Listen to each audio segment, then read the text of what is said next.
So in my day job, I work in construction, and like a lot of industries right now, we're having a hard time filling our vacancies. We just can't get people to apply and fill our jobs.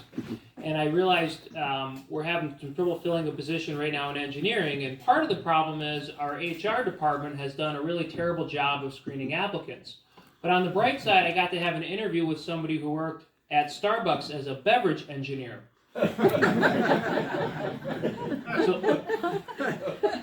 So I told my HR department, stop using your screening software. I'll take all the resumes. I'll just interview everybody. I figured, worst comes to worst, I'll at least get some material for my stand-up. And they did not disappoint. One person I interviewed, I asked him, tell me what would your most recent supervisor say about your work ethic? And he said, and I'm paraphrasing because of where we are here, he said, that SOB can kiss my you-know-what. I came to work every day and I did my job and I don't give a expletive what he says about me. So that was a pass. Somebody else I interviewed, I said, tell me about a time you worked on a team. And he said, well, I used to work at a bar, and one time everybody called in sick, and I had to pour the drinks, make the food, wait the tables, run the register, and do the whole thing by myself.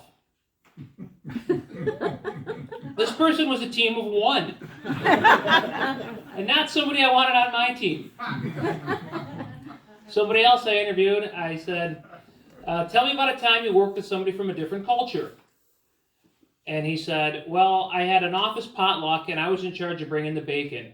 And we've got a couple of Muslims in my office, and those Muslims, they can't eat bacon. And admittedly, that's not a terrible answer. I helped him out a little bit. I said, so did you bring turkey bacon to be inclusive?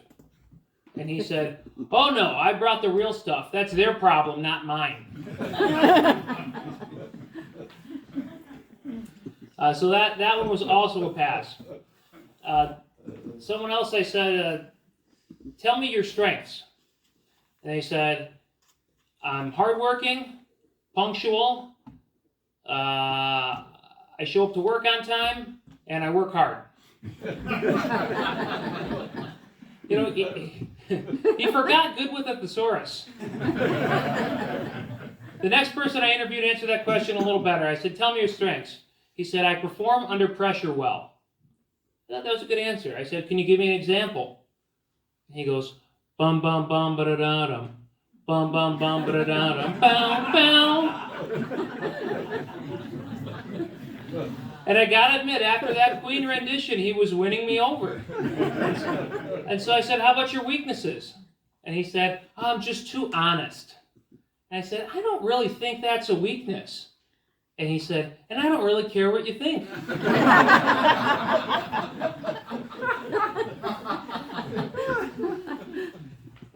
Another person I interviewed, the whole interview, there's something creepy about this person I just couldn't quite put my finger on. And then at the end of the interview, I said, do you have any questions for me? And he said, yeah, I do have a question for you. Do you guys do a background check? Uh-oh. I said, yeah, we do a background check. And he said, okay, just so you know, there's a person who used to live in Wisconsin that has the same name as me, and they're a registered sex offender.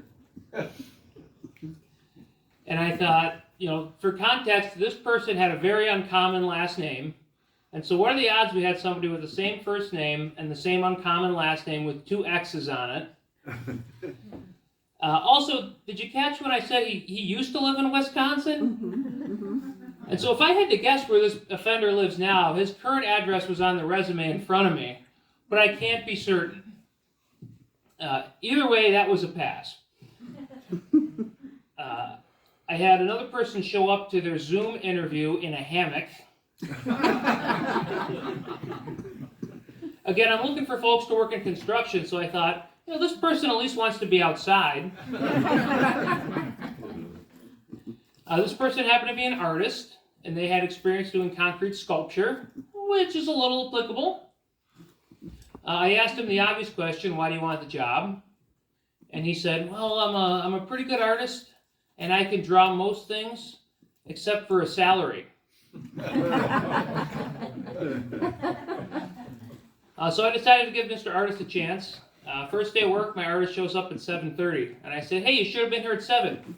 He said, "Why? What did I miss at 7?" Your start time. I sent my artist into the field. We had just finished pouring a block of concrete sidewalk, and I said, "I want you to measure how much sidewalk we had just poured. That's what we get paid for." And he came back and he said, "Well, we did 13 yards of concrete." And it was an entire city block, and I said, "That can't be right. How did you figure 13 yards?" And he said, "Well, there's 13 houses on the block and 13 front yards, and each one has new concrete in front of it." But I will say about my artist, he's eager to learn and willing to help out. And those two skills will get you far no matter where you're doing, no matter where you work. So I'm working on my computer. I'm working on an Excel spreadsheet, and he comes over and says, "Hey, what are you working on?" And I said, "Oh, I'm working on a spreadsheet here. I'm crunching these numbers, trying to draw conclusions." And he said, "Can I help?" And I said, "My God, yes, you can help." And he said, "Great. Do you want me to draw them with pencil or pastel?" So I've been working from home quite a bit. Round of applause if you're also working from home. Anyone else here? A couple of folks? All right, I got a working from home tip for you. If you're working from home and feeling stressed out, just press F5 on your keyboard. If you don't believe me, you should try it. You can find it refreshing. Oh.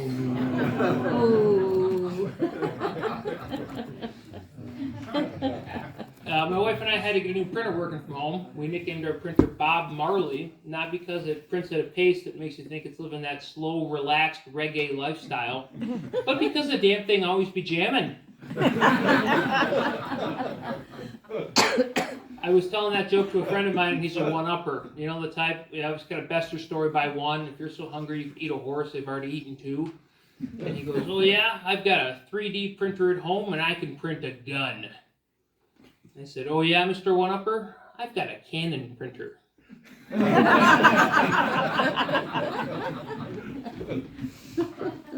That same guy, Mr. One-Upper, and I, we were hanging out with a friend of ours. He'd just gotten back from the Middle East. He was in deployment. He was telling us a story of when his Jeep hit a roadside bomb and got blown up. He was okay. He didn't suffer any injuries, but I think we can all agree this was a bad day at work. And Mr. One-Upper looks at him and goes, "Oh yeah? You ever work at Walmart?" You guys have been a great audience. Thank you so much. Let's give a round of applause.